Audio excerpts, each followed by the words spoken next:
গ্রামের খাবার পাওয়া মানে ভাগ্যের ব্যাপার, এটা সবার ভাগ্যে জুটে না। আসসালামু আলাইকুম, আশা করি সবাই ভালো আছেন। আমি আলহামদুলিল্লাহ ভালো আছি। কালকে আমার বোন আসছে গ্রাম থেকে।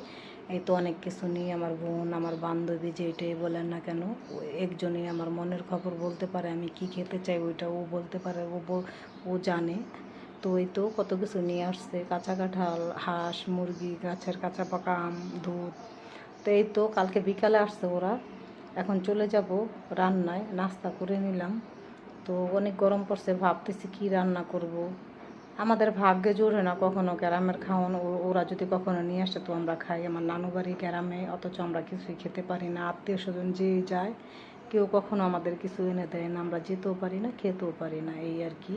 আহমদ ঘুরতেছিল খাবারের জন্য, আহমদের ক্ষুধা লাগছে, বিরিয়ানি খাবে, অথচ ওর শরীরটা অসুস্থ, খেতে পারে নাই, এক বাইটও খায় নাই। ওর গলা ব্যথা, সবাই ওর জন্য দোয়া করবেন। আল্লাহ